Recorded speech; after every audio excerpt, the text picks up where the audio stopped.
Hey y'all, this is Ernie again. Hope you're having a great day, great night, great evening, wherever you're at. I'm really jacked up and excited, and I want to show you why. I gotta watch that finger. I can't do it with a tripod, and I ain't got a camera person, but I got to show you this. And if you watch any of my videos, the thing you need to do to understand what I'm trying to do that I suggest is go back and watch each and every one of them from the beginning to the end.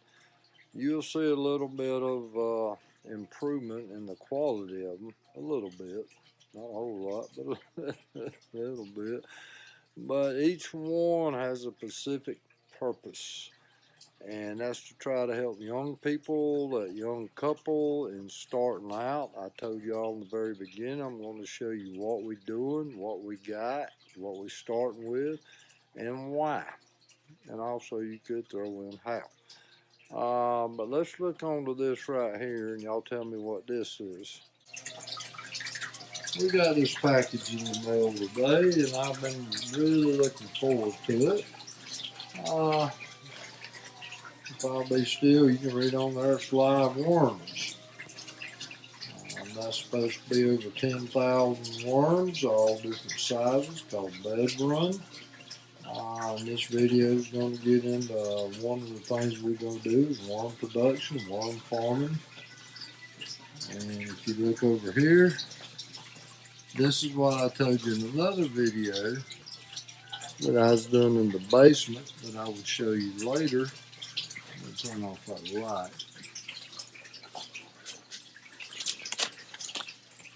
That may have been, no, that's good enough. Anyway, in each one of these bins right now, I don't even know how many worms I got. When I add these, I think it's going to be over 20, 25,000, 30,000. But the point is, I'm raising these down here. It's February to something or other, middle of February. And your worms, under ideal conditions, will double in size every 2 months. Our conditions here right now in South Carolina is not ideal, I don't feel like. So I'm raising these in here to when the ideal conditions reach outside. I'm going to have a lot of worms to start my bed with. A lot of worms. And we'll get into that more in depth later about how fast they can multiply under, again, ideal conditions. But I got these in, and I want to show you what I'm going to do with them. Tonight it's late. I do not have a camera person. I've got a tripod, but it ain't really wanting to cooperate for the angles I need. But y'all bear with me, and I'm going to try to show you what we're doing, and I might turn that light back on. So hold on a second. I don't know if that light's better or worse, but hey y'all, we'll go with what we got. This bed over here, which I do want to show you, there's no worms in this one yet. That's just raw goat manure. You can still see clumps. Going to put some worms in. They will eat that.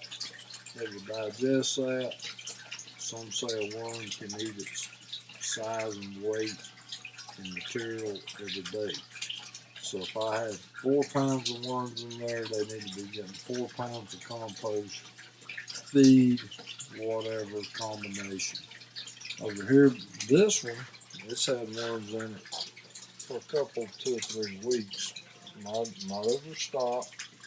I'm not worried about that. When I start pulling these worms out, what I'm going to do is I'm going to weigh them out to a certain weight. And in another video, I'm going to tell you why and what ratio I'm filling my beds, the size of the beds, how many beds, and the time frame it should take to double the size. That's going to give me a lot of information when I can start marketing them. This bed here's, I just used leaves for cover. I ain't had no problem with them crawling. I do keep that light on. It's annoying at night sometimes, but not all the time. Okay, I just opened the box. Y'all seen it just like I see it. Hold on a second. Bear with me. Like I said, I'm no camera person. Okay, that's just my instructions. Which whoever you order one from, you should get them. Here's the cool thing. 10,000 worms. Let's pick it up. I'm going to chunk the box out of the way.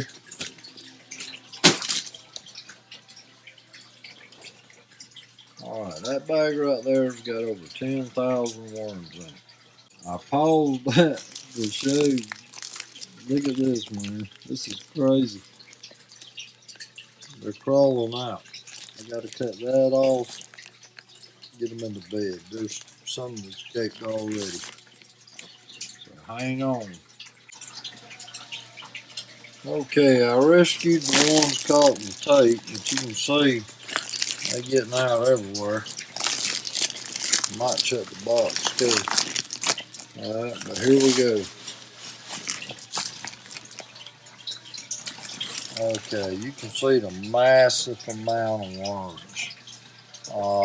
What I'm gonna do with these is I'm gonna take just handfuls because it don't matter at this time.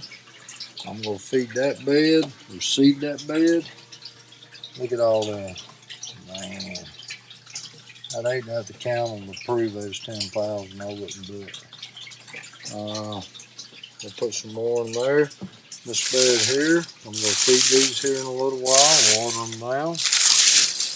But I'm also gonna seed some in there as well. It won't be long, these worms will be going down. I mean, just look at them. I love it. I love it. Got worms, y'all.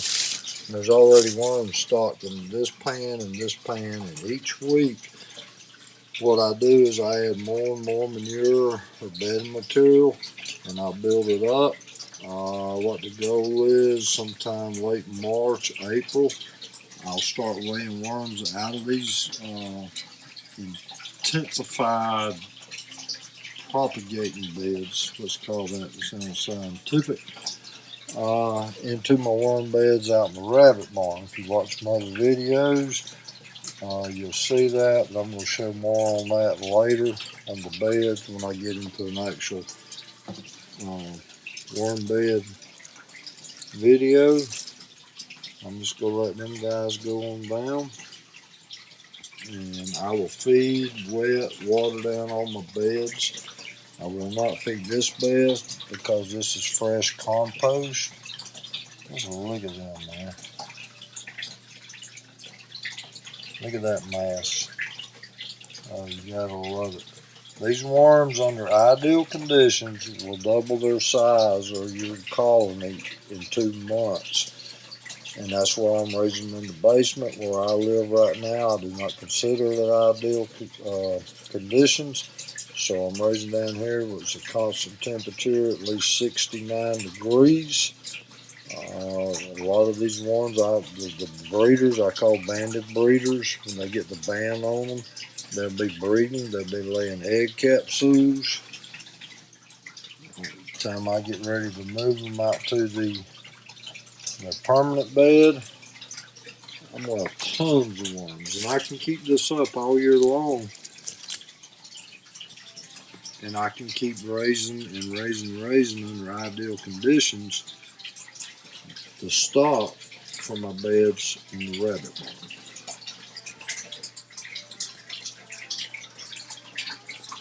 These worms will all go down in just a very few minutes. I'll let the beds down real good. I will not feed this bed tonight because they got so much raw compost. There's been no worms in it. They're going to be fine, which way they won't eat for a day or two anyway to get them settled in. But these beds here that I added these worms to, I will definitely feed and water them, and I'm using non-medicated laying pellet laying crumbles, not pellets. I'll put that on the surface and I'll show you that in a minute and wet it in. Pretty cool. Okay, what I've done, I moved the leaves over. All the worms in this bed and this bed has done went down. The light really helps. The brand new bed that I'm starting, you can see there's just a very few left. They going under. What I do with this bed is once they go under, I'll smooth it down. I'll put a layer of leaves on top of it. I'll rut them down real good. I'm not going to worry about again feeding them because there's so much composted goat manure in there that is composted. They got plenty of food. These beds, just look at the difference right here. This right here, well, those are worms, is the goat manure I just put in. You see it's lumpy, got straw in it. This bed right here, they already turning that into black gold. Look at that. Look at the difference in the consistency. That's worm castings. We're growing a bunch of worm castings. That's cool, man. That's sweet. The garden loves it. But anyway, what I've done here is I moved the leaves back, and I do this 2 or 3 times a week, depending on how much they're feeding. That's layer crumbles, non-medicated. I sprinkle that on there. I'm going to wet that down. When I get done wetting it down, I'll put the leaves back. And I'll check it 2 or 3 times a week. Make sure, the bed's good and wet, and good and moist, and if they need feeding. But the key thing is when you feed, next time I'll feed on the other side. That helps lessen the chance of building up mold, mildew, stuff that ain't real helpful for them. Screwing up my pH. And you can actually get pH strips at a garden center and check your pH. And you can use lime, the right kind of lime, to help equal that out. And I'll talk more about the right kind of lime when I continue this video, make a separate video of my actual worm bins, square footage, my stocking rate, what my goal is, when I can start marketing worms, how many I want to try to sell. Then that all depends on, your ability to develop markets. So I just wanted to show you that tonight. I was real excited about getting my worms in, more worms.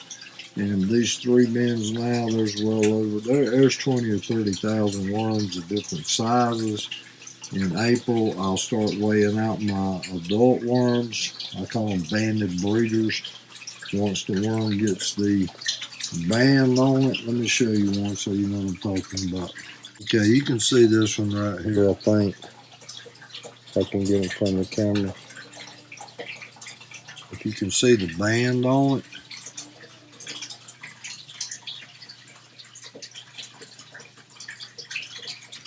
Yeah, right there.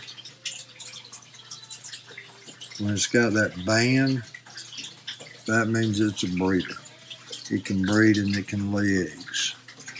So I've got a pile of them, and I'm not worrying about weighing these out or putting them in my beds until April. But I'm going to show you more on that later. All right, y'all. Don't forget to smell the roses. Hope you enjoyed this. If you got something out of it, if it was interesting in any form or fashion, like and subscribe and ring that bell. See you later.